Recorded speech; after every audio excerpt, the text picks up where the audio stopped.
Dobry wieczór. Goedenavond. Welcome to the Cleveringa lecture.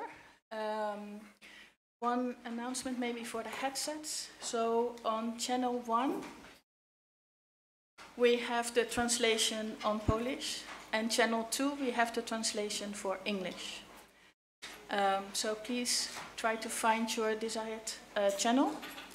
And then I would like now to give the floor to Dineke for the official welcome to the lecture. Oh, maybe I speak in standing, or I don't know. I'm used to speak standing. Ladies and gentlemen, I would like to welcome you on behalf of the Law Faculty of the University of Warsaw, and in particular I would like to welcome the ambassador of the Kingdom of Netherlands,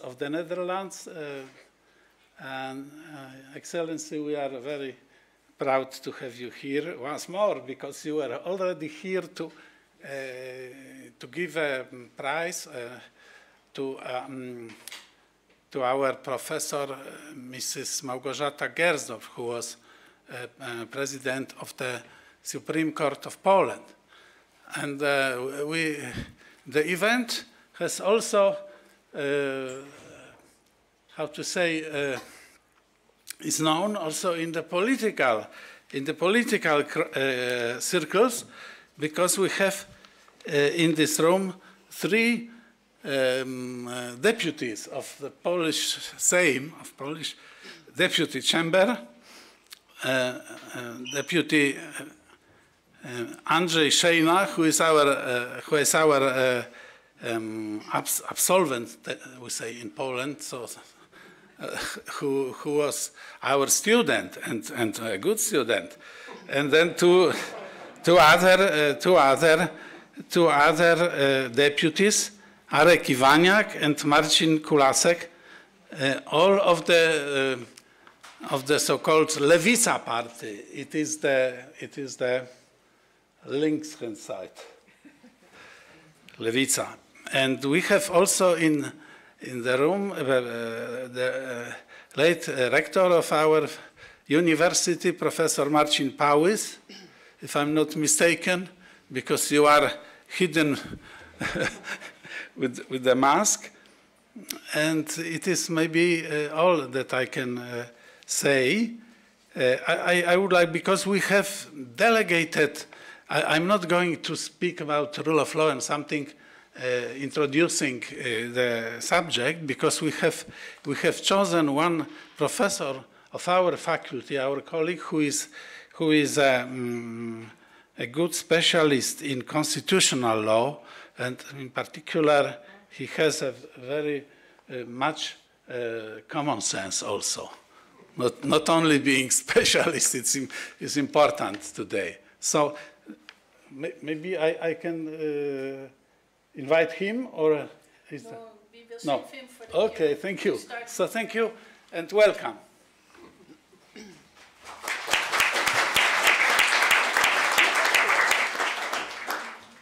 Thank you very much, Dean.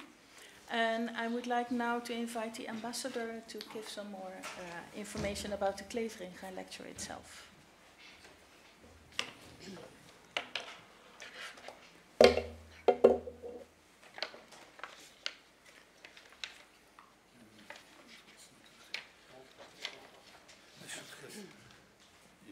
So, makes speaking easier. Good evening to all of you. Welcome to the first Cleveringa lezing in Warsaw in Poland. And a special warm welcome to all the students, because you are the reason that we wanted to organize a Cleveringa lezing in Poland as well, because you will be the future legal professionals. It's on your shoulders to be the future legal professionals in this country. Maybe you have asked, but Cleveringa? Who was Professor Cleveringa? Rudolf Cleveringa was a professor of law at Leiden University in the Netherlands. He also was the dean of the Faculty of Law. He was born in 1894 and he passed away in 1980. He became known for the speech he gave on November 26 in 1940, in which he protested against the dismissal of his Jewish colleagues ordered by the Nazis. After this speech, he was arrested and he was imprisoned for the rest of the war in a prison in Den Haag, but also in several of the labor camps in the Netherlands. The next day after his arrest, Leiden students went on strike, after which the Nazis closed the university and it stayed closed till the end of the war. Professor Cleveringa played a leading coordinating role in the Dutch resistance. After the war, he returned to Leiden University, where he worked for many other years as a professor of law. So, what is the Cleveringa lecture? Well, every year his courageous speech is commemorated by a Cleveringa lecture, the most important being organized in Leiden at the university, but it is also organized in other cities around the world, mostly by former students, graduates of Leiden University.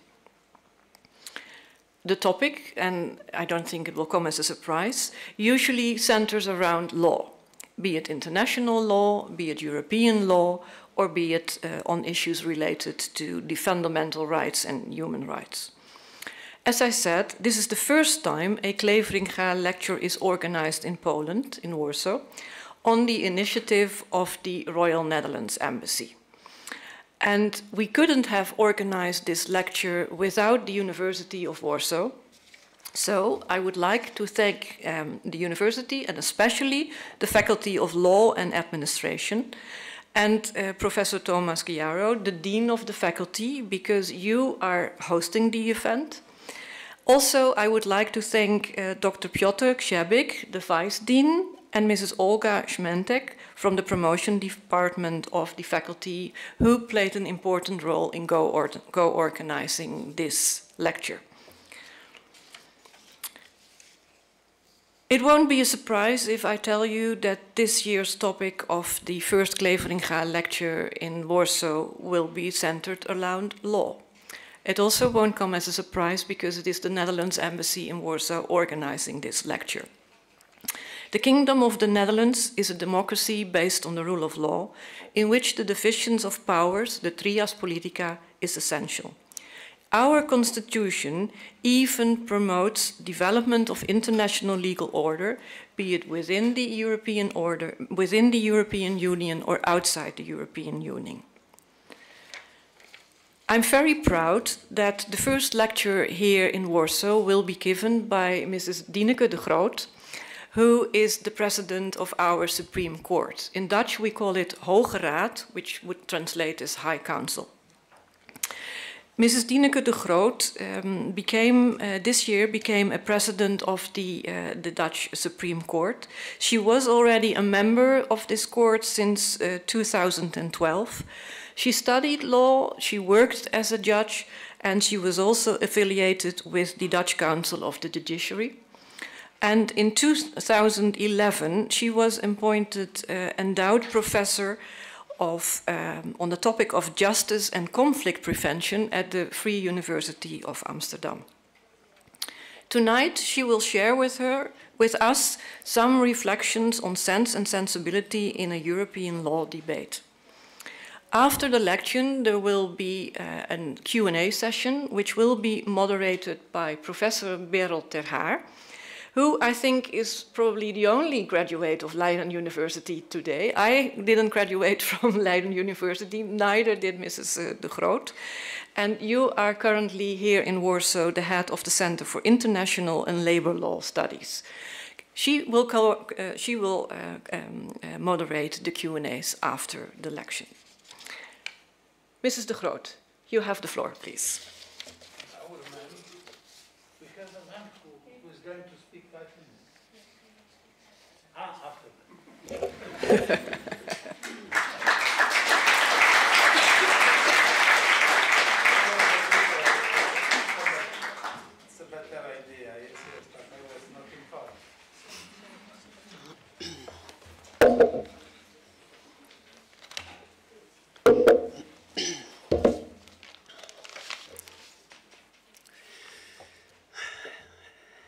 Dobry wieczór, panie I panowie. Przykro mi, że nie mówię po polsku. Good evening, ladies and gentlemen, dear students.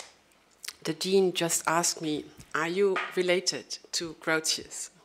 Because my surname is de Groot, just like the one of Hugo Grotius.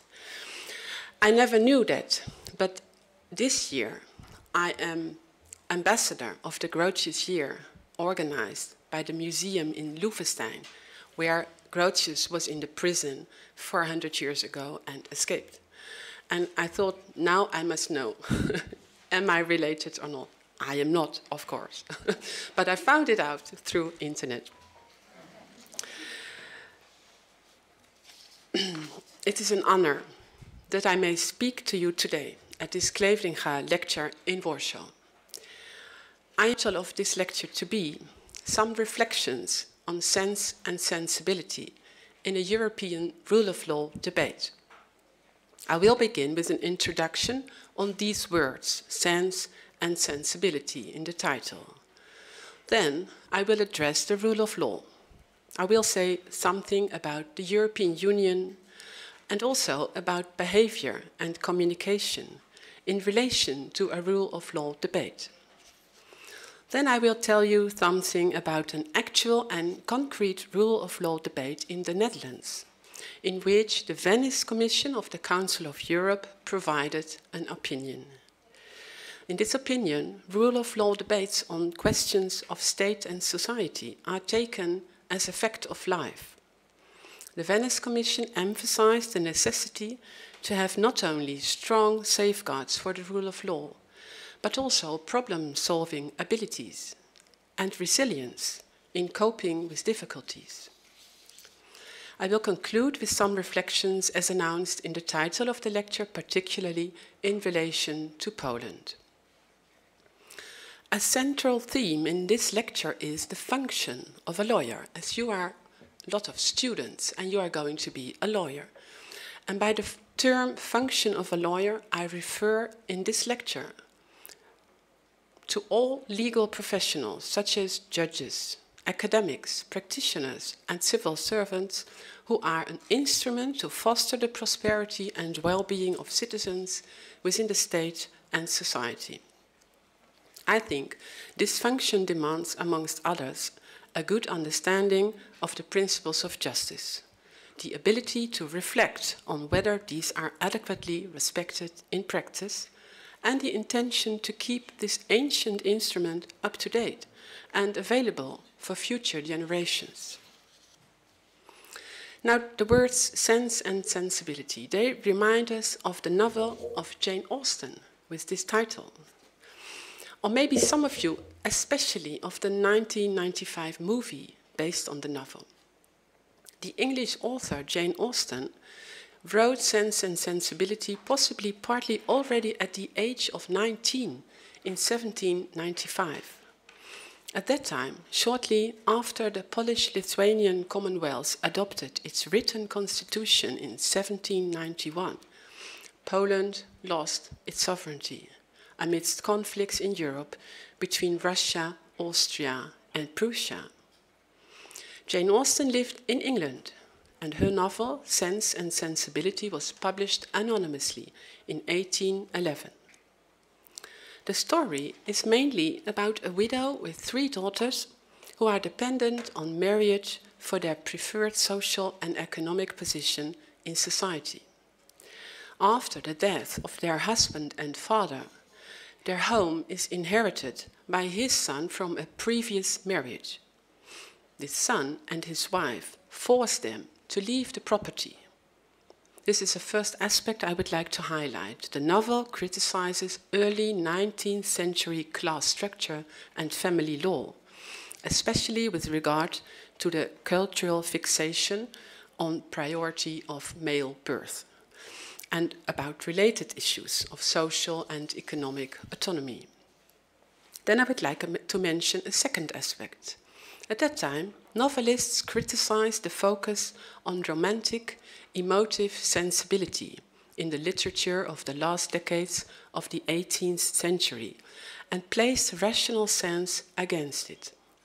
Austen contributed in her novel to this ongoing transition, for instance by trying to picture one of the daughters, Marianne, with a character full of sensibility, and another, Eleanor, as a type with an overflow of rational sense.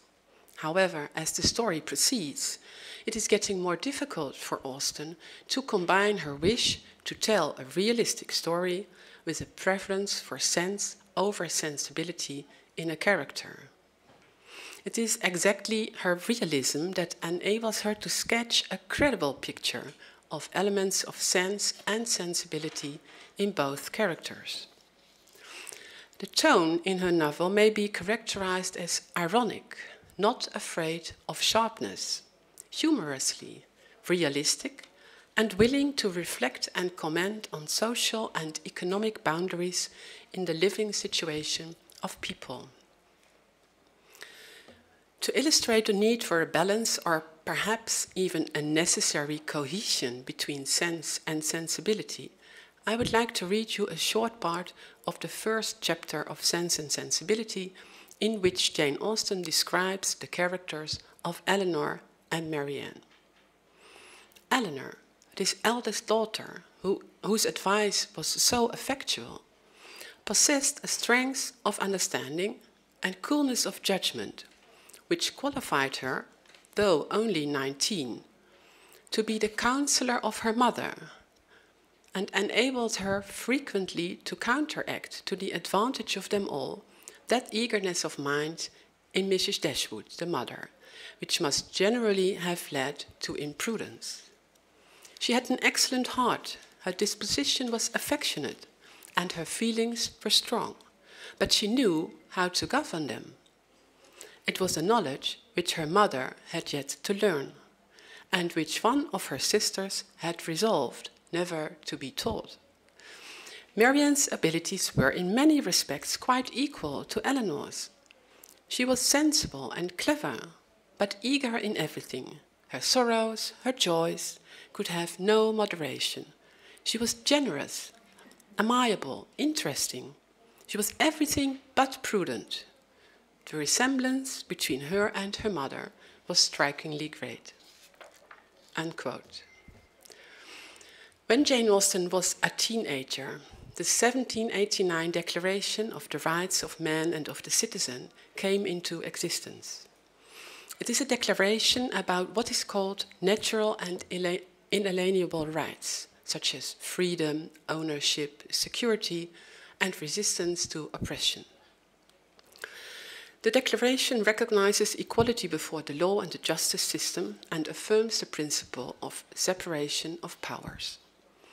In the essence, the Declaration underlines the importance of respect for human dignity and human freedom. Poland regained its sovereignty after the First World War in 1918 and lost it again in 1939 at the beginning of the Second World War. As we all know, in those years, in those wars, people in Europe and all over the world suffered from severe violations of human dignity and human freedom. After the Second World War, it took some more decades before Polish sovereignty revived. The lack of protection of human dignity and human freedom of Polish people functioned as an incentive in Poland to reclaim this protection peacefully. Amongst the rights and freedoms desired by the Polish people in society, the freedom of expression and the freedom of assembly and association were explicitly used as instruments to achieve independence for the Polish state. When I was a teenager, I saw on television what Lech Wałęsa did for Poland as a trade union activist. I remember the image of the courage he showed by standing up for the rights and freedoms of the Polish people within the rule of law. His initiatives would turn out to be important for Central and Eastern Europe as a whole. It took yet another decade of debate and protest before the borders in Europe were reopened. The will of former Eastern Bloc countries to join the European Union as member states was very important, not only for the social and economic welfare of the people in the responsive countries and for their rights and freedoms, but also for a stable and peaceful position of Europe in the wider world, in the short and long term. Nowadays, the rule of law aspects I was talking of are globally enshrined in declarations and treaties. International and national instruments are available to eventually enforce these declarations and treaties in order to maintain the protection of rights and freedoms of people. According to Article 2 of the Treaty on European Union, the European Union is founded, I quote, on the values of respect for human dignity, freedom, democracy, equality, the rule of law, and respect for human rights, including the rights of persons belonging to minorities. These values are common to the member states in a society in which pluralism, non-discrimination, tolerance, justice, solidarity, and equality between women and men prevail, unquote. Article 3, paragraph 1 of the Treaty on European Union says that the aim of the European Union is to promote peace, its values, and the well-being of its peoples. A European rule of law debate between people living in a member state of the European Union is part of a dialogue based on these standards enshrined in law. Of such a debate, human behavior is another natural part. In relations between human beings, someone's behavior influences the behavior of somebody else. The exchange of both substantive information and information about relation, feelings, expectations is inherent to human behavior.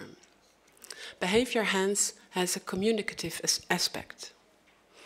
To exchange information, we communicate both on the informational level, in which substantive information is being exchanged, and on the relational level.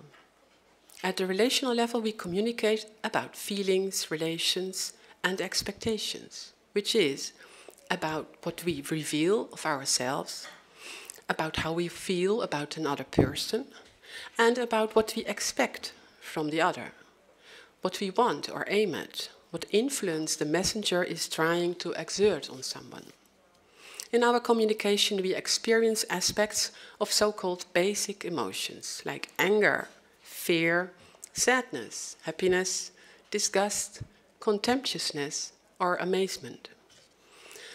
Emotions have a signaling function. They may indicate that something is going on. Interests are affected. Needs are not met. If emotions are not taken seriously, the problem-solving capacity of the person coping with emotions may be obstructed. And if emotions are used to make a request, one is responding to other people's emotions while pursuing one's own goals. Often we do not take much time to listen and talk to each other in terms of distinguishing communication levels and emotions. This creates a basis for confusion, misunderstanding, and conflict. I will give you a very simple example. Mary and John are falling in love with each other. John invites Mary to have dinner tonight. In her reply, Mary does not accept the invitation and adds that John did not answer her preceding question to have lunch together tomorrow. It is unclear to what extent Mary rejects John's proposal on the substantial level. She could, for instance, already have another appointment for dinner tonight. And to what extent she reacts on the relationship level about the fact that John did not answer the proposal she made earlier. If John and Mary do not feel free to discuss their thoughts and feelings, they might get caught up in a situation of conflict, even though the intention of their proposals could be the same. For instance, to express feelings of love by inviting the other to share a table. Behavior and communication are used by people to express their will, their needs, rights, interests, duties, etc. They are also used to look for solutions in cases where such manifestations seem incompatible. Here we are approaching the area of problem solving and conflict or dispute resolution.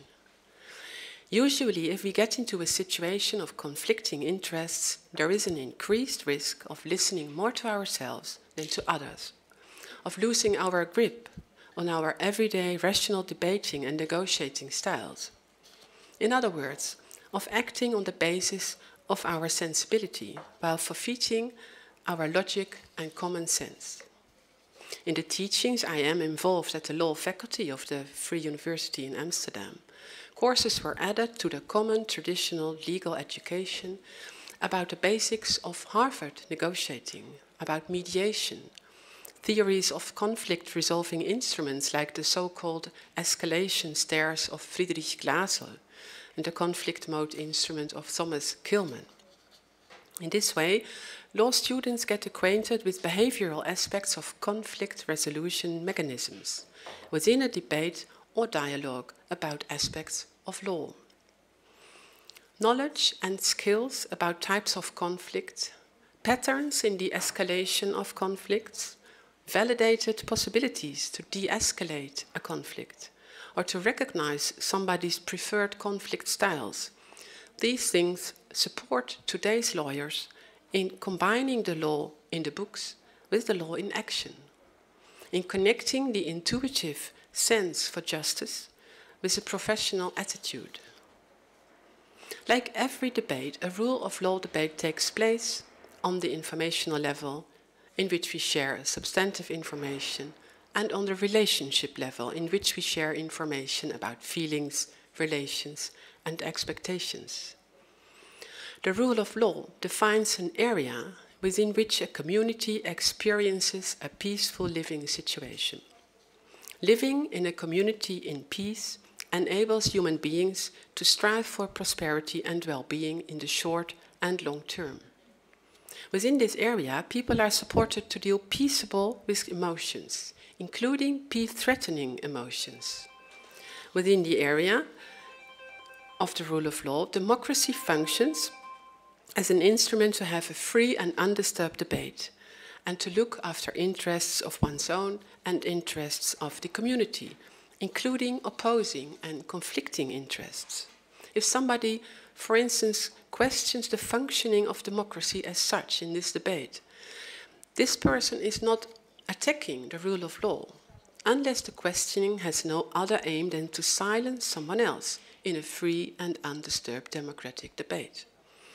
An example of a debate within the area of the rule of law is the Yellow Vests movement in France, in French, the Mouvement des Gilets Jaunes, that began in France in November 2018 as a peaceable incentive of citizens for more economic justice, and later for institutional political reforms.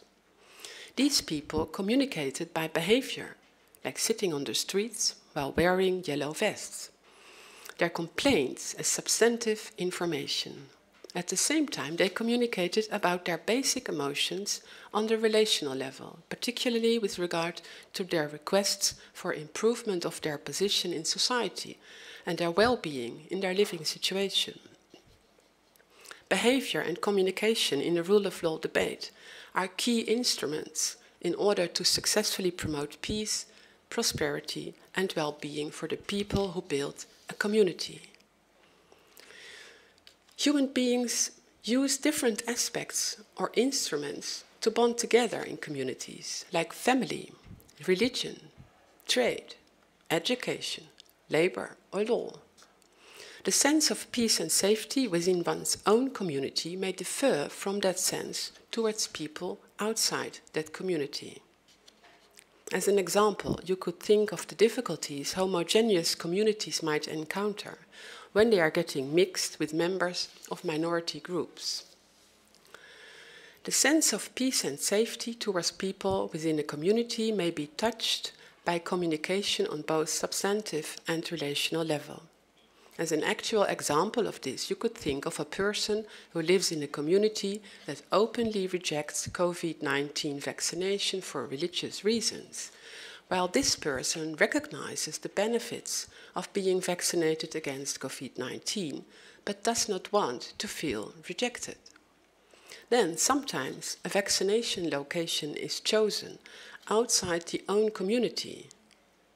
A state or society with a focus on the principles of justice, problem solving and resilience will have no reasonable doubt about making vaccination locations accessible for members outside the community of a location. Now, law is an ancient and current instrument with good credentials to regulate behavior in order to prevent and resolve conflicts in favor of peaceful solutions. Lawyers and law students have responsibility for the adequate functioning of this instrument. However, law is not synonymous with justice, as we know from the past. During the Second World War, the Nazis even made laws on which they based crimes against humanity. More generally, they used law out of touch with the delicate but essential balance between sense and sensibility in a formalistic manner. An example is provided by a Dutch attorney who wrote a book about the course of his life after his arrest for political reasons in the Second World War. He was imprisoned in the night and fog camp in Natzweiler, Nacht und Nebel. Night and fog camps were founded on a directive issued by Adolf Hitler in 1941. The intention was to let people disappear while keeping their community uncertain about their fate. One day, an official message was handed over to this Dutch attorney in the night and fog camp in Natzweiler. It stated that the Nazi authorities in the Netherlands had decided to delete him from the register of attorneys. This example shows that legal reasoning as such is not a guarantee for justice or consistent action. The use of law out of touch has an alienating effect. If law and power are not sufficiently linked to principles of justice, the core function of law, which is to regulate behavior in order to prevent and resolve conflicts in favor of peaceful relations, does not guarantee the rule of law. A universal and timeless way to link law and power to principles of justice is to take power away from the individual and hand it over symbolically to a divine or secular entity, like a clergyman or a prince, who accepts that power with the promise of being a servant of the community and of the principles of justice. The past and the present provide us with examples in which this promise is not kept, where power is used for the achievement of individual goals rather than the promotion of peace, prosperity, and well-being of the people, and contrary to furthering respect for human dignity and human freedom. The idea to spread power within the rule of law between parliament, government, and judiciary may give the peaceful community a chance that members of these three powers will call each other to account for the fact that they accepted their power under the promise of being a servant of the community and of the principles of justice. Before the 1789 Declaration of the Rights of Man and of the Citizen came into existence, philosophers like Hobbes, Locke, and Rousseau thought about the conditions that make people able and willing to live together in peace and to overcome their fear of each other for the sake of prosperity and well-being, when a deity or an absolute ruler would no longer symbolize power. The answer was sought in a political model based on reason and on a social contract. In this political model, the state and the citizen also impose restrictions on each other. As long as the state guarantees peace, freedom, and equality for all, people in the community refrain from interventions that threaten peace. If the state fails in its guarantees, people are allowed to oppose the state. In this political model, behavior in human relations is bound by the law, and state actions like the making, application, and enforcement of the law need a lawful basis. The reason-based part of the political model took for granted that behavior is based on truth and reality. The social contract basis of the political model assumed that behavior is based on mutual trust between the citizen and the state and between citizens. Basically, an essential part of the social contract idea is also a fundamental principle of law, pacta sunt servanda, which means that the state and its citizens are expected to perform and implement their agreements in good faith. In this political model, institutions like parliament, government, and judiciary also function as a guarantee for justice in the living situation of individuals. Pacta sunt servanda is not purely rational concept. The aspect of good faith indicates that in a debate about the performance of an agreement, people will need to ask each other questions and to listen to each other in order to understand each other's substantive information, behavior, and communication. Ideas like these were used when the function of divine or secular absolute rulers in symbolizing power further decreased. Written constitutions came into use, with one of the first being the Polish-Lithuanian Commonwealth constitution in 1791. In constitutions, ideas about the spread of state power were combined with the idea that a peaceful community has an interest in ensuring that the power over the principle of justice belongs to nobody, instead of belonging to a divine or secular absolute ruler. Nowadays, the idea of the anonymous nature of power has become central to the rule of law. A peaceful community uses this idea as an instrument to uphold the rule of law, especially to delineate the area within which a community perceives a peaceful living situation, the area where the rule of law supports people to deal peaceably with emotions, including peace-threatening emotions, and where democracy functions as an instrument to have a free and undisturbed debate and to look after interests of one's own and interests of the community, including opposing and conflicting interests. So, essentially, the spread of power between parliament, government, and judiciary is not only aimed at striking a balance between those three powers within a state, but also to regulate that nobody within the state has the final say. Fundamental rights are part of the written or unwritten constitution. The constitution provides everyone with the same rights that can lead to prosperity and well-being.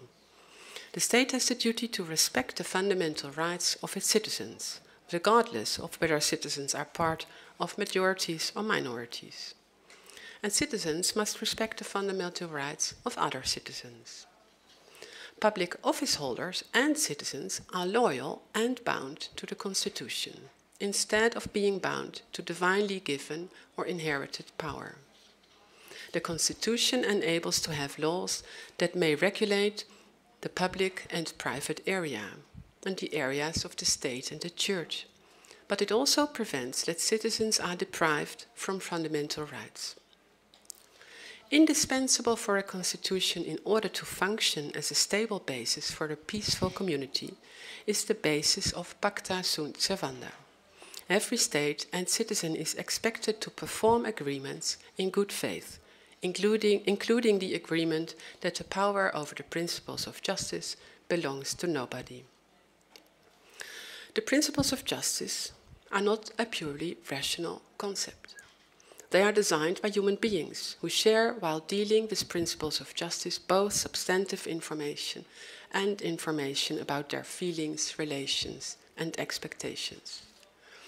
On the level of relationship, principles of justice are amenable to an appeal to emotions, needs, or values.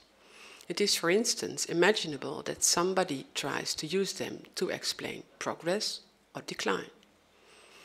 To safeguard that the power over the principles of justice will belong to nobody in the short and the long term, a constitution enables citizens to have a society based on truth and reality, and to keep and further their mutual trust in good faith. To this aim, a constitution demands, in addition to striking the balance between the three powers, behavior based on legality, truth, and mutual trust, in exchange for manners for participation, openness, and insight into the exercise of power. Such aspects of a responsive social contract and of democratic legitimation are part of constitutions in a rule of law-based state. Within the part of a constitution about the legislative power, we will, for instance, identify the right of citizens to free elections, the right to vote, the right to have open access to public information, and constitutional guarantees for the making of legislation with respect for human dignity and human freedom.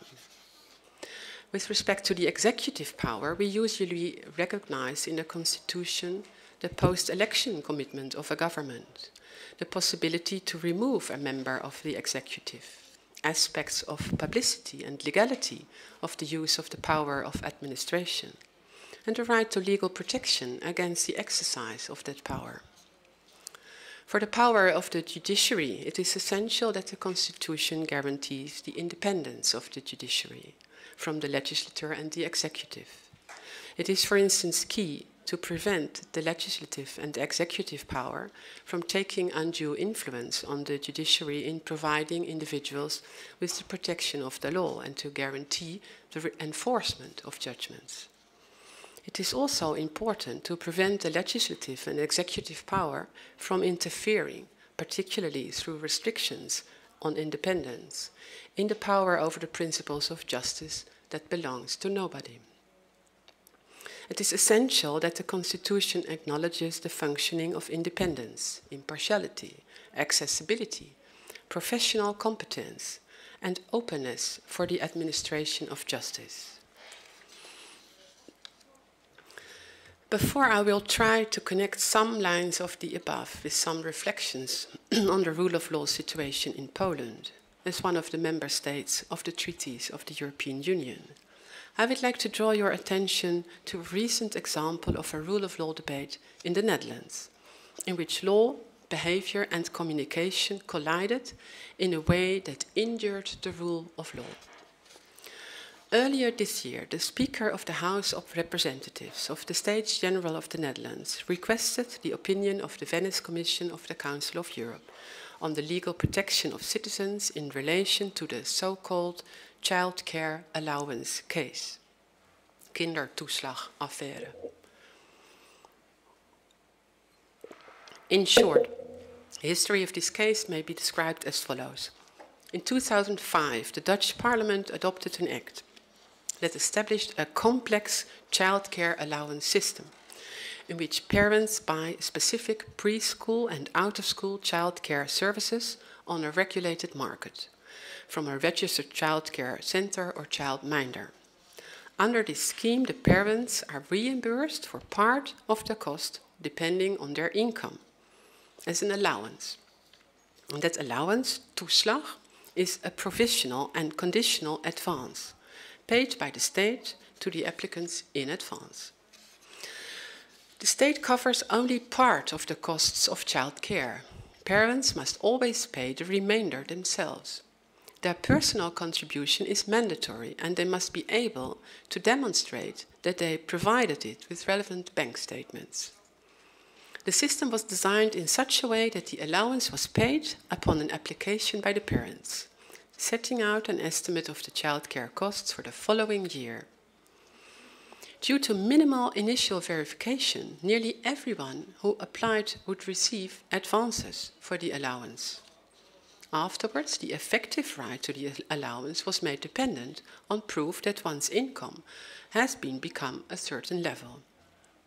The executive assumed that the law prescribed that the parent had to repay the full amount for the whole year if afterwards a part of the requested proof was lacking. This was also the case if only a small part had not been paid or proven. The Administrative Jurisdiction Division of the Council of State, the Raad van State, accepted this until 2019. This application of the law contributed to high repayment demands. Requests for repayment could go back to the previous 5 years. The strict application of the law was not mitigated by any proportionality test or a hardship clause. It took many years before it became clear that a fair amount of the parents involved were victims of grave injustice within the state and society. The legal system of childcare allowances was complex and took little account of contemporary human behavior and communication in the living situation. The sincere political wish to prevent fraud with childcare allowances was translated in an excessive focus on sensibility, disturbing the balance with the sense that authorities must take care of legal protection and legal certainty. In January 2021, the Prime Minister sent a letter to the President of the House of Representatives in which he apologized on behalf of the government for unseen hardship that the parents and their children had to endure. The Prime Minister announced a series of reforms concerning the benefit system, but also general measures to improve how warning signals could be taken more seriously, on improving access to administration, improving legislation, avoiding discrimination, and providing information to Parliament. The same day, the government stepped down, and subsequently elections took place. The opinion of the Venice Commission of the Council of Europe starts with a general remark about the rule of law, which is that it should be made clear from the outset that in general, the Venice Commission is of the opinion that the Netherlands is a well-functioning state with strong democratic institutions and safeguards for the rule of law. The Venice Commission notes that some of the key elements in the Dutch childcare allowance case, such as rigid legislation to prevent welfare fraud and insufficient internal and external control of administrative agencies, were prominent features in similar cases in Norway and Ireland, and that the suggestions developed in its opinion may apply also to other countries. Then the Venice Commission analyzes the relevant national rule of law aspects of the Dutch childcare allowance case, and in its conclusion, the Venice Commission reminds us that we must not consider the rule of law as a purely formal concept in the meaning of rule by law, but as a substantive and normative concept, meaning that a law must be accompanied with guarantees against abuse of legal powers. It continues with 4 observations. Firstly, in general, as I just mentioned, that the Netherlands is a well-functioning state with strong democratic institutions and safeguards for the rule of law.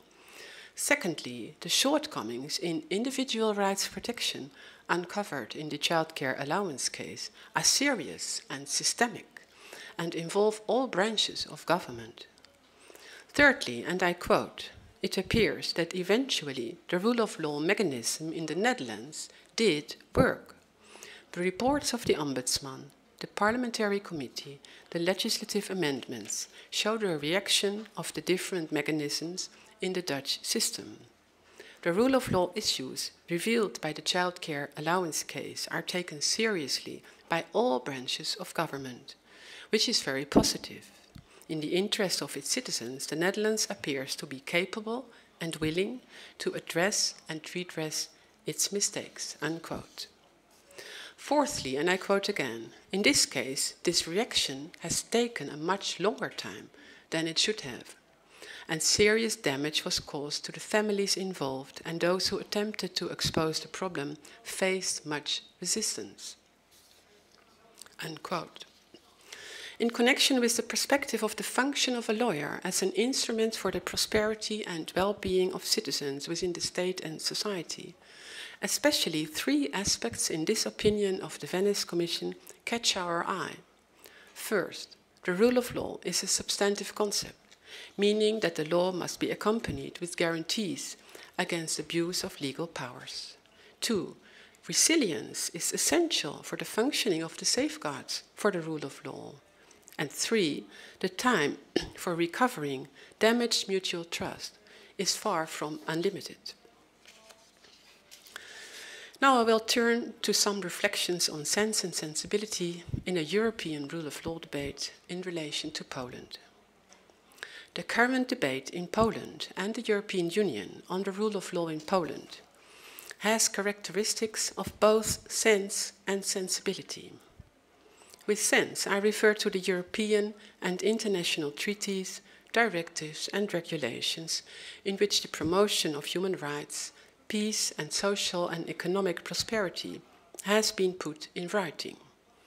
These rules have been put together by the use of, amongst others, logic and common sense.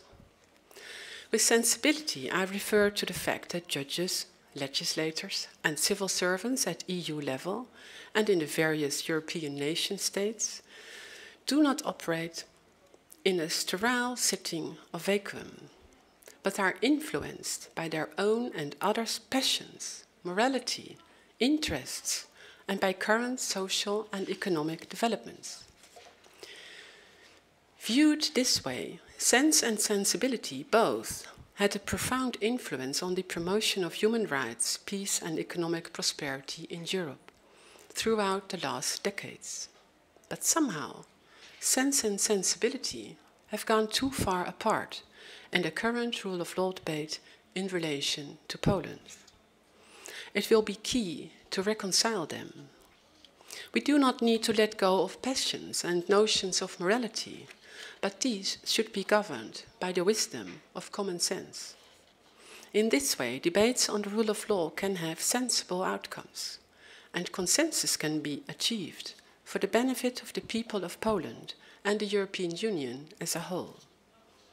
That being said, let us have a closer look on the rule of law debate in relation to Poland, while taking into account the need to reconcile sense and sensibility. I will not try to enumerate the existing points of conflict about the rule of law in Poland. A major problem is, amongst others, that Polish authorities are obstructing the independence of the Polish judiciary, although Poland is party to treaties according to which it is obliged to safeguard the independence of the judiciary.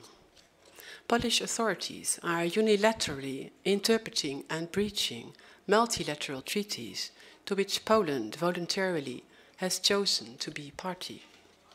These treaties are based on pacta sunt servanda and thus have to be enforced in good faith, based on mutual trust between the contracting states.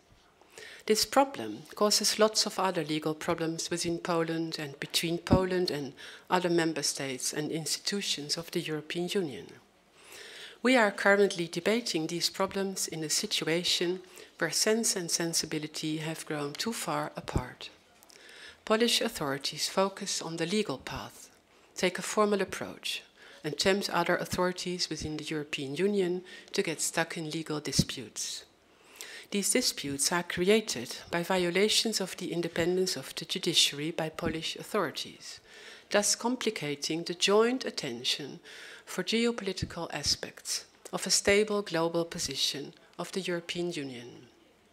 On this path, the answers and solutions sought for are necessarily mainly of a legal nature, both within Poland and at the level of EU institutions. We all can see how on this path the rule of law debate is hardening. This debate seems to be getting more and more out of touch with the delicate but necessary balance between sense and sensibility. For instance, some years ago, we were talking about the naming and shaming of Polish judges on billboards in Poland, which was distressing, considering the authorities' responsibility to account to the public that the power over the principles of justice belongs to nobody. Nowadays, we witness the prosecution of independent Polish judges by a disciplinary court that lacks judicial independence. We also see how politicians in the international community are getting prepared to support those who stand up against the breakdown of the rule of law, for instance by speaking up or even discussing economic measures against Poland. The international community clearly supports the Polish people who returned on the European scene in 1989 and strengthened their mature and sovereign position in Europe in 2004. The path of unilaterally breaching treaties a state is a party to is a path of uncomfortable legal certainty. The pacta sunt servanda principle is such a fundamental part of a treaty that it is realistic to expect that sometime and somehow a treaty will come to an end, formally or effectively, for such a unilateral acting party.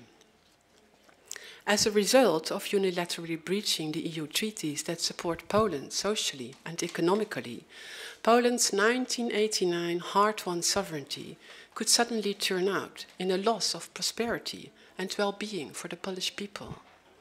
Furthermore, Poland's position in a stable Europe and the position of Europe in the wider world could change seriously. Following a strictly legal path means also that debaters limit their chances to observe possibilities to de-escalate this increase of conflicting interests through behavior and communication. I would therefore plead for a situation in which conflicting interests are debatable within the limits of the rule of law. The European area of the rule of law has been shaped throughout the centuries. It is, amongst others, defined by normative and written boundaries, such as ideas about human dignity, human freedom, the balance between the three powers of state, treaties, and the pacta sunt servanda principle. The area of the rule of law is, moreover, a safe space that allows for interaction and discussion on both the substantive and relational level. And last but not least, as the Venice Commission emphasizes, the rule of law space should allow for problem-solving abilities and resilience in coping with difficulties. In a free and undisturbed debate within the limits of the area of the rule of law, sense and sensibility could be reconciled. Here the will, needs, rights, interests, and duties of the Polish people, majorities and minorities, are essential, as well as the virtue of individuals to stand up for grave injustice and to contribute to an open rule of law debate. Relevant in this debate are also the views of all member states and the institutions of the European Union. Here we need to explain again and again why the power over the principles of justice belongs to nobody. We also need a realistic rule of law-based story about the position and role of Poland within the European Union in the short and long term. It should be kept in mind that social and economic welfare in Poland might be seriously endangered if we do not further connect law, behavior, and communication to reach a situation in which conflicting interests are debatable.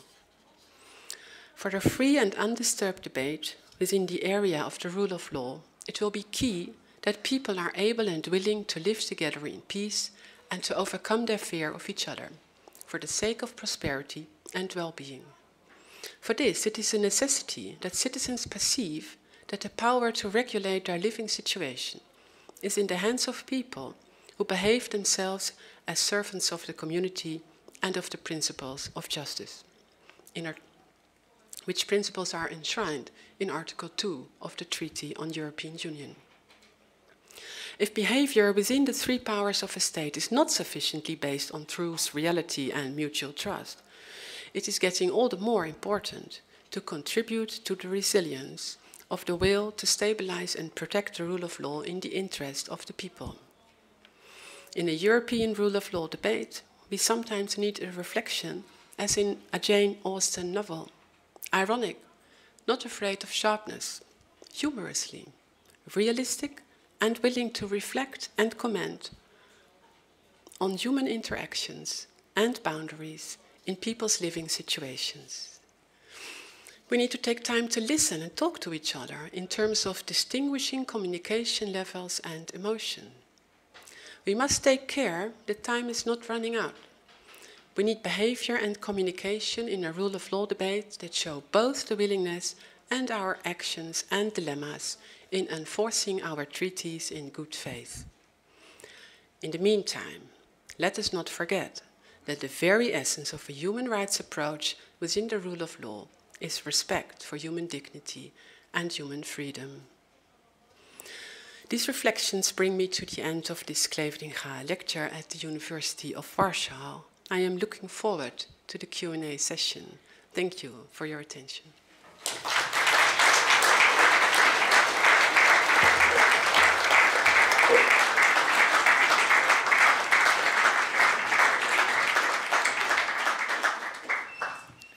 Thank you very much for a very well thought through lecture based on sense and sensibility, bringing the rule of law from an abstract, formal notion to something that's really about our lives and societies. So we are at the point of the Q&A session, and we are very privileged to have our highly esteemed professor in constitutional law, who also has a very strong sense, good common sense, as Professor Jaro already informed us about. Professor Richard Piotrowski, he will open the Q&A session. So please, I'd like to invite you to the stand here.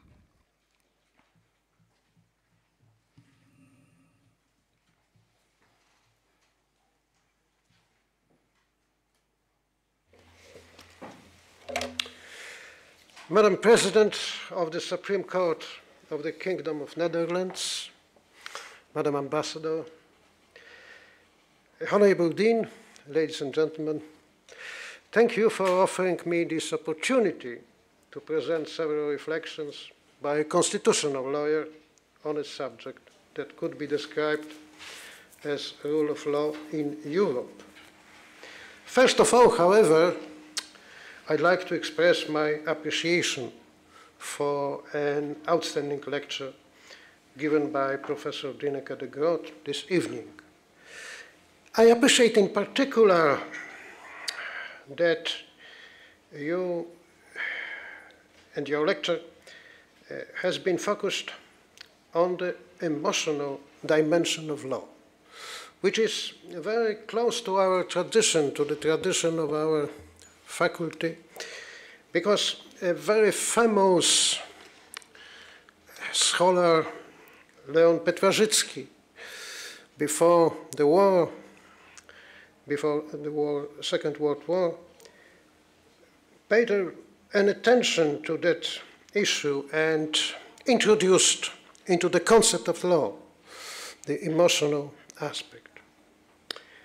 The rule of law, based on independent courts and judges, as well as independent universities and scholars,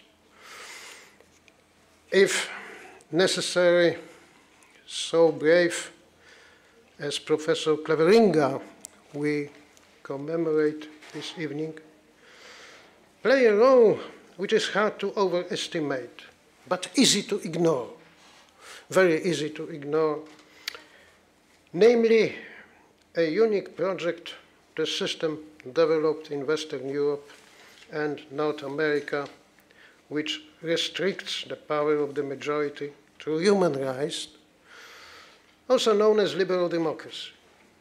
The foundation of liberal democracy, as I perceive, is the rule of law, a deeply European concept, which rests on Plato's conclusion: the state in which the law is subject and has no authority is on the road to ruin. Whereas the state in which the law is above the rulers and the rulers are the inferiors of the law has salvation and every blessing. The idea of Europe is older than the oldest written constitution. It is closely linked with the development of the concept of the Constitution.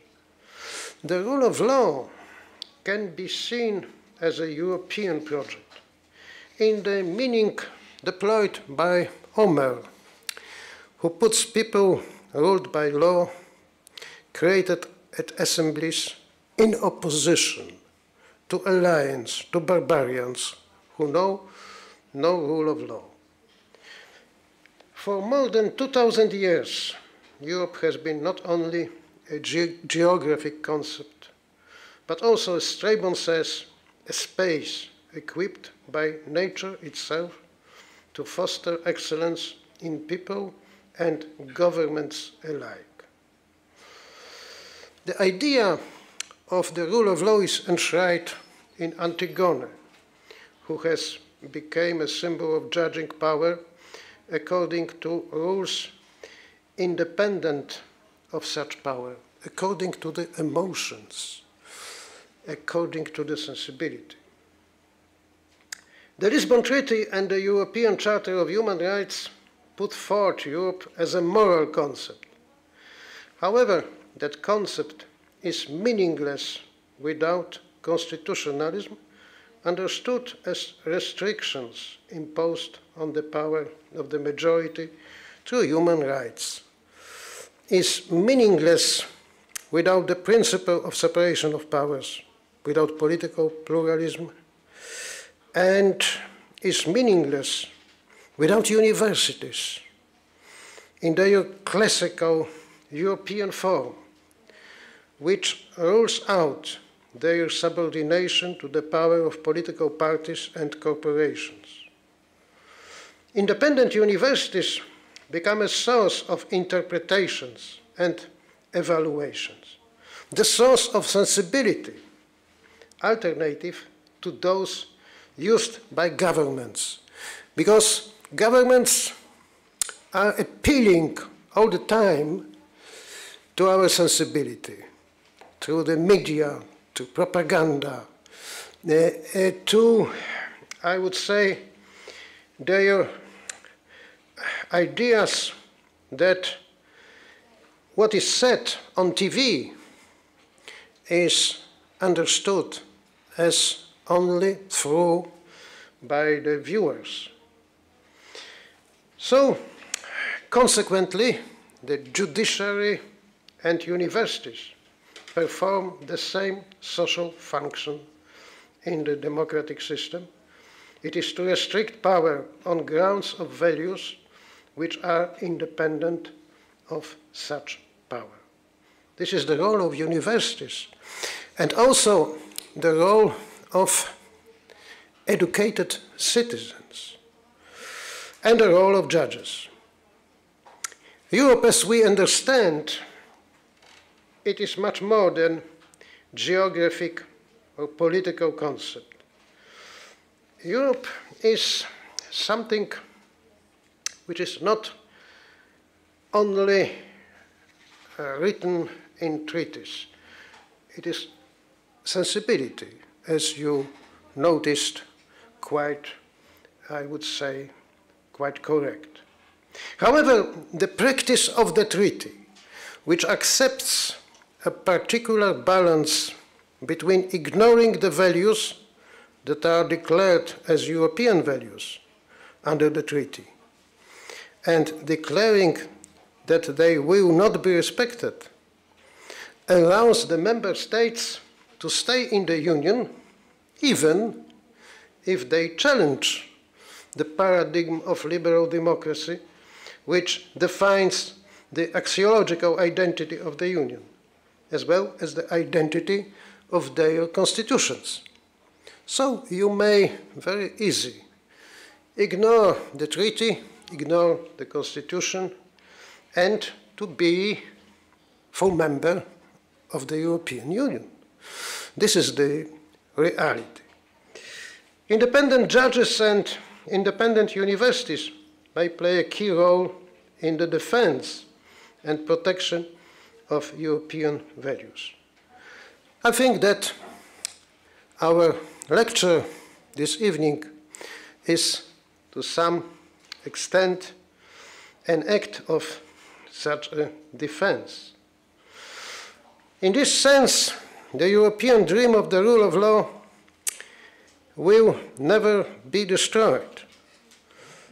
A democratic Europe is a Europe of judges and scholars, provided that they are capable of respecting and defending the European values. The advancing erosion of those values, tensions between the ideal and the reality, triggered by rising social inequalities, by the arrogance of the elites, which have no sensibility at all. what kind of sensibility they have in a contemporary world in this time. I would say this is zero sensibility demonstrated by the high authorities in many countries. So,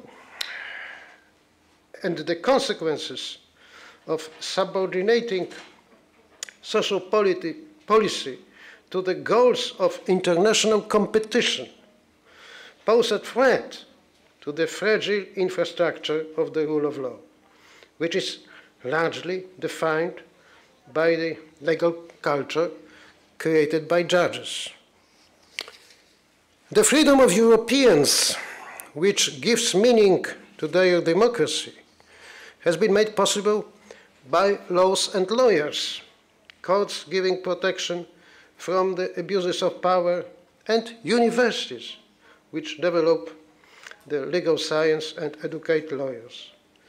However, the freedom of Europeans is being destroyed also by lawyers.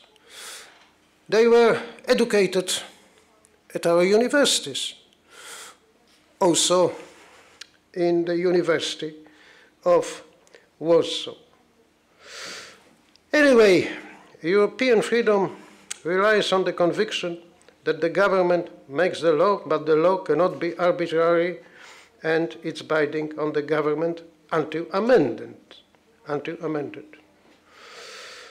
The democratic identity of contemporary Europe is constituted not so much by uniform systemic solutions, like in the treaties, as their consistency with the values reflecting the legal tradition which gives legitimacy to the judiciary in a democratic system. The cornerstone of the system and the foundation of the role of judges in European democracies is the principle of separation of powers combined with safeguards of human rights. That principle is materialized in the independence of every human being, in the independence which is currently destroyed by the mass culture, by the, I would say, a systemic process of subordination of every human being to the internet, to the media, which are constantly creating this subordination. However, human sensibility, I'm sure, will be stronger than this particular situation. And I would say that during many centuries, we were accustomed to the truth that human nature is stronger than anti-human experience. In this spirit, I congratulate you this evening, and I thank you again for a very profound and very interesting approach to contemporary problems we are all experiencing just now. Thank you.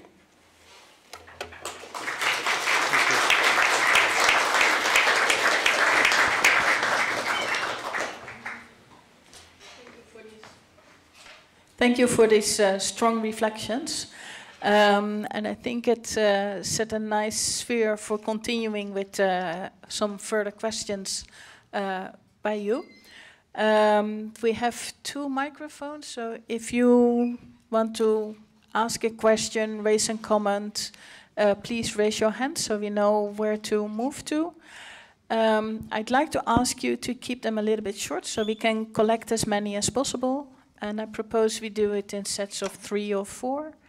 We still have about 10 minutes left, so I think that would be enough to get some really nice responses. I see one person here in front. Could you raise your hand again so the guy with the microphone can identify you? Thank you.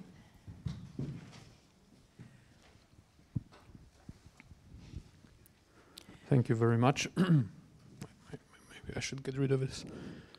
My name is Stanisław Drosta. I'm a practicing lawyer and a graduate of this faculty. Judge de Groot, I have to say that I found your lecture and your idea very inspiring, and I understand this idea as an instruction that the rule of law, the role of the rule of law and the role of lawyers is to create a space, an area in which not only logical legal arguments can be resolved, but also in which emotions, behaviors, conflicts in this dimension can also be mediated. But then you mentioned also the concept of the rule of law as a substantive context. And I think when we move in that direction, we are entering a difficult territory, because I wanted to ask you if you see a danger that if the rule of law as a substantive concept is defined, it can be differently defined, but if it is defined too broadly, it can actually act as a killer of this mediation which you would like to take place by, for example, placing certain groups in the society outside of the sphere in which this mediation can take place. And if you can see that danger, how do you think we can safeguard ourselves from it? Okay, thank you very much. Anyone else? Okay, I see two more on the right side.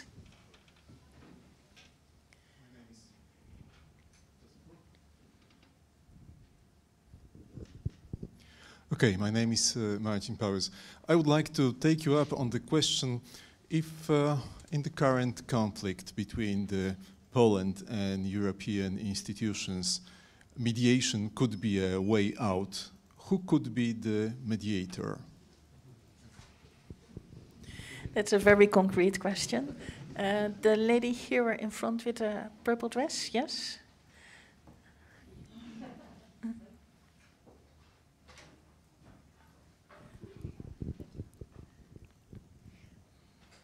Dutch courts and other courts in Europe have declined European arrest warrants for extradition to Poland on the basis of the lack of independence of the Polish judiciary. I'm wondering what tests you apply in the Netherlands to make that call.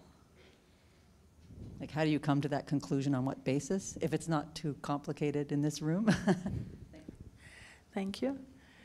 So maybe first some responses to these questions and then see if there's more left. Yes, I will try to. Is this functioning? Yeah, but we need to speak really close for the Okay, I need to take it. Yeah, now it's better, I think. Yeah.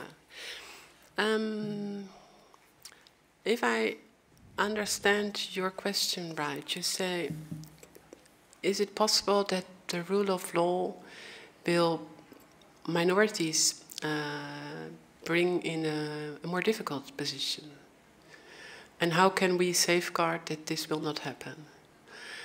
I would say the rule of law as such is the area in which we all share the idea that the principles of justice are nobody's, and that all office holders promised to create an area in which they serve the community and in which they serve the principles of justice. And a part of the principle of justice is that minorities have legal protection, are protected by the law, and that this protection is provided in Parliament, in the executive by using the laws of the Parliament, and if necessary in the judiciary if somebody thinks he needs more protection than Parliament and government provides. So in a rule of law ID, minorities are protected, because then the Parliament, that's also my example of the Venice Commission and the childcare allowance case, then you can see what is going wrong. If Parliament is too focused on prevention of fraud, if the administrative is too focused on that will of Parliament, and if the judiciary takes for granted that idea that fraud preventing is all it is about, then you forget there are a lot of people who are not willing to do this with fraud, but who just want an allowance in their living situation, and who have difficulties to have their bank statements in order to prove everything. So in a good situation, there would be a circular information, exchange of information between Parliament, administration and judiciary. That's what we are looking for in the Netherlands. How can we do that better? How can Parliament know what the judiciary sees in the court session room? And if we can try to make things better like that, then we also are looking for possibilities to have more protection for everybody, majorities and minorities. Now, who could be the mediator? Is it okay? Yeah, may I go to the next question? You suppose mediation could be a way out. I don't know that. I leave that to you. I don't know the answer. But if you would try mediation or conflict resolution by somebody who is very wise, that's what you're asking for, I think.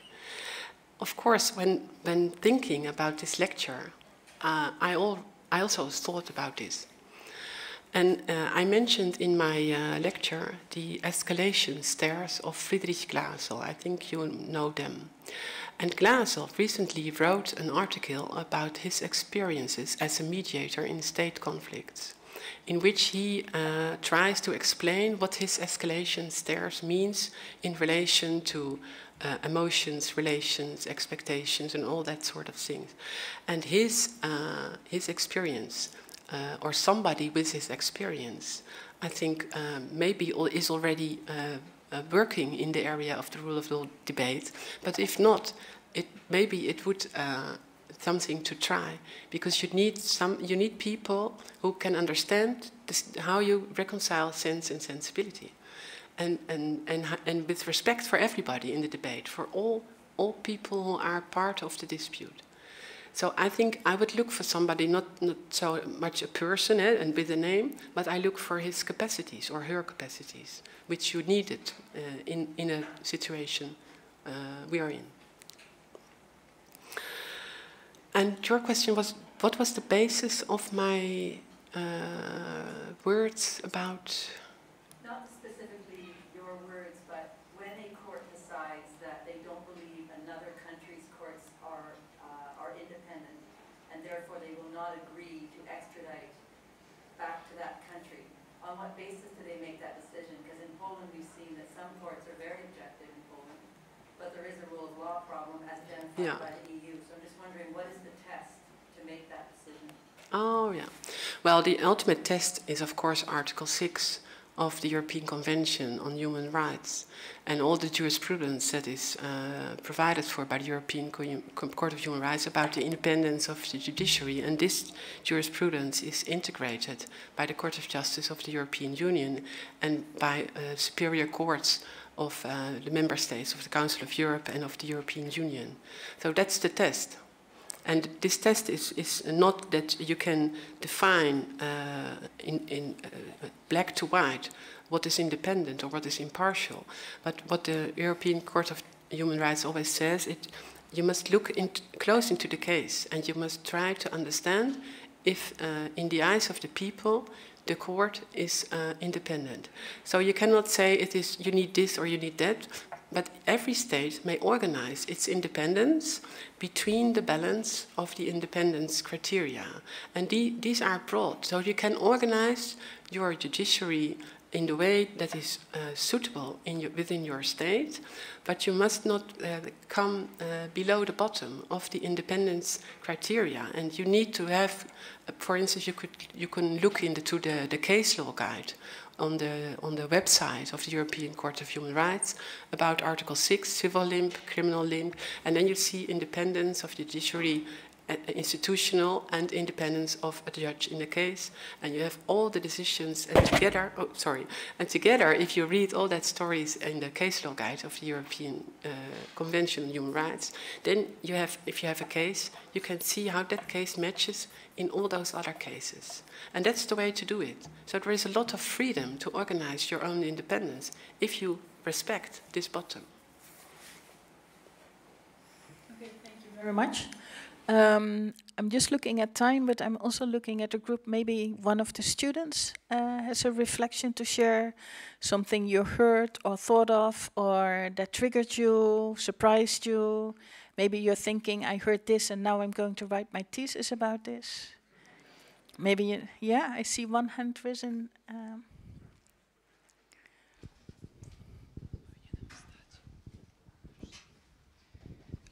I have a question about these motions of deliberative or discursive democracy, which you have described in detail, as I understood. Yeah. So, what is the role of the government and also the courts in light of this deliberative or discursive democracy principles in such emergency states as we have experienced during the COVID pandemic? And what I mean is, on one hand, we have this emergency situation, so the state must act quickly and strongly to prevent safety, public safety. But on the other hand, we must not forget about these principles of public discourse, debate, that is just crucial to this deliberative approach in democracy, which is, I think, one of the leading trends in this rule of law nowadays. Like that, the legitimacy of law is based on the discourse, not on, and deliberation, not only about mere voting power of parliament. So, where do you think is the balance in that, in such emergency situations?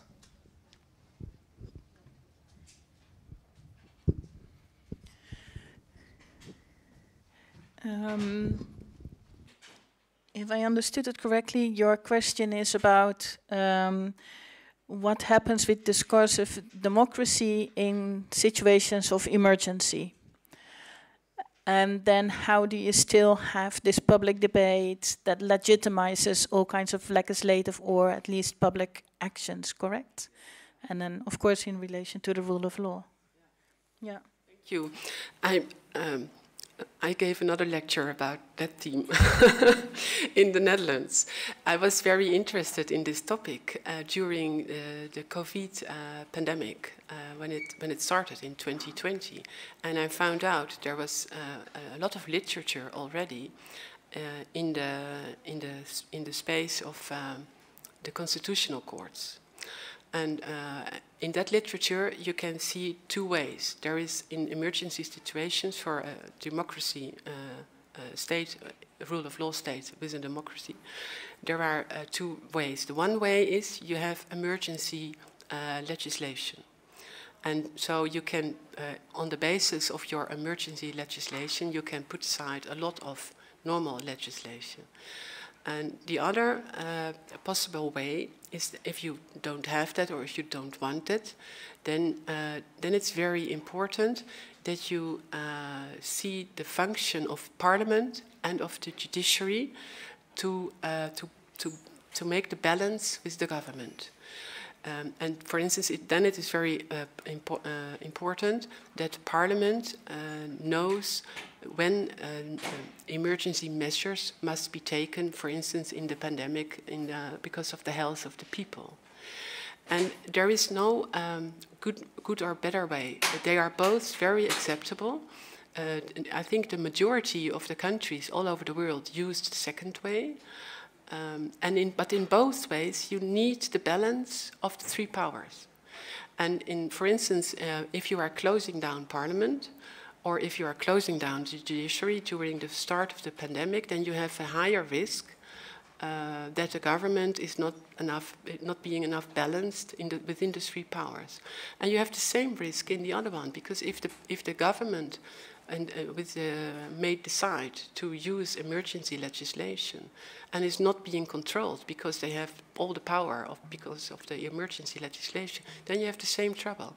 So in both situations, whatever emergency situation there is and whatever road you choose, you always have to be in balance with each other and to have a dialogue with each other. You have to talk to each other and about your problems, about your opinions, about your feelings.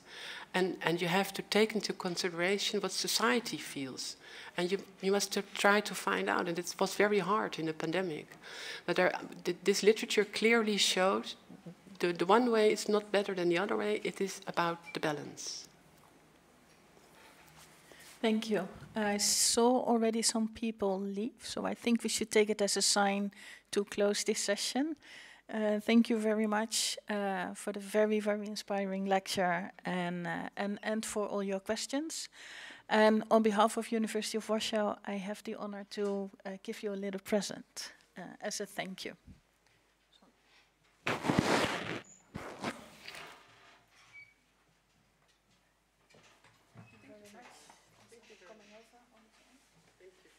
And everyone, thanks for coming. And